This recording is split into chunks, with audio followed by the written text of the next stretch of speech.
जळगावच्या पिंपराळ्यातील विठ्ठल मंदिर संस्थान आणि वाणी पंचमंडळ यांच्या संयुक्त विद्यमाने 151 वर्षाची परंपरा असलेला पिंपराळ रथोत्सव आज साजरा करण्यात आला।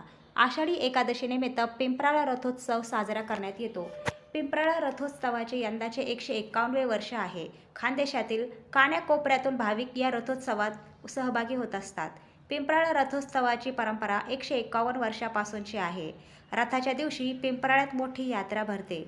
पिंपराळ्यातील माहेरवाशीण खास रथोत्सवासाठी सासरहून येतात। रथोत्सवासाठी म्हणून पंजरी प्रसाद तयार केला जातो। त्यात धने, गूळ, खोबरे, सुंठ व विलायची हे 5 घटक असतात।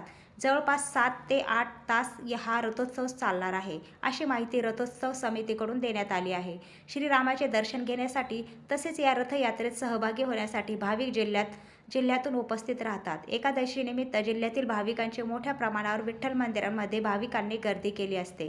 शाळा, महाविद्यालय व विविध संस्थांकडून दिंड्याचे आयोजन करण्यात येते। रथापुढे पालखी, भजनी मंडळ, दिंडी, भगवे झेंडे, गुरवमंगलवाद्य, लेझिम, भवानी देवीचे सोंग, श्री पांडुरंगाच्या दर्शनासाठी आलेल्या भक्तांची अलोट गर्दी। रथोत्सव मार्गावर आयोजक व भाविकांच्या स्वागतासाठी फराळ, चहा, पाणी व पिण्याचे पाण्याची मोफत सेवा या भक्तिमय वातावरणातून पिंपराळ नगरीला प्रति पंढरपूर यात्रेचे स्वरूप निर्माण झालेले दिसते।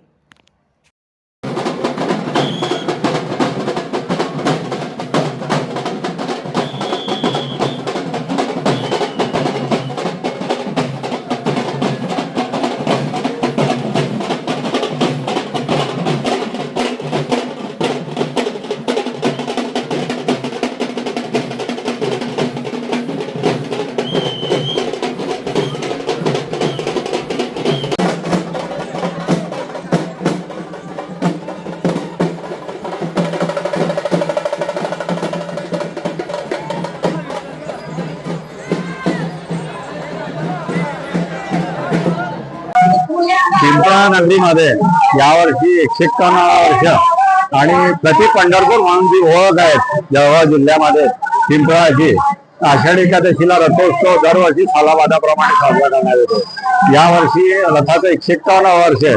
वेळेवर नियोजन, वेळेवर कार्यक्रम करायचं आणि प्रसादाचं जे ते जास्त प्रमाणात करायचं असा हा संस्थेचा मानस होता आणि योग्य वेळेला योग्य दिवसाने हा मार्गक्रमण व्हायला पाहिजे आणि वेळेवर कार्यक्रम व्हायला पाहिजे हा उद्देश होता। आणि सर्व भाविकांना दर्शनाची सुविधा एकदम चांगल्या पद्धतीने आणि व्यवस्थित दर्शन घेता येईल या दृष्टिकोनातून संस्थेकडून आणि समितीकडून नियोजन केलेलं आहे। त्याच्या संदर्भात गेल्या 151 वर्षामध्ये आपण दरवर्षी आपण सालाबादाप्रमाणे पहिला सत्कार हा आपल्या विठ्ठल मंदिर संस्थानचे पुजारी, त्यानंतर पांडुरंग भजनी मंडळ, सत्संग मंडळ आणि मोगरी लावणारे स्वयंसेवक यांचा करतो आणि त्यानंतर मान्यवर ग्रामस्थ मंडळी आणि शांतता कमिटीचे सदस्य यांचा करत असतो।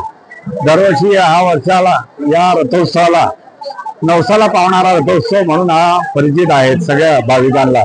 या रथोत्सवामध्ये जळगाव शहरात नाही, जळगाव पिंपराळ्यात नाही तर अख्ख्या महाराष्ट्रातून बाहेर गावून देशात गेलेले, विविध देशात गेलेले लोक दिवाळी समजून आपल्या माहेरी कसं येता येईल आणि आपल्या रथोत्सव यात्रेमध्ये कसं सामील होता येईल आणि आपला आनंद या रथोत्सव सोहळ्यामध्ये कसा घेता येईल त्या दृष्टिकोनातून सर्वांचा आनंद भक्तिमय सोहळा या पिंपराळ नगरीमध्ये आपल्याला बघायला मिळतोय। तुमचं नाव आणि अनिल वाणी, विठ्ठल मंदिर संस्थान, विश्वस्त रथोत्सव समिती प्रमुख।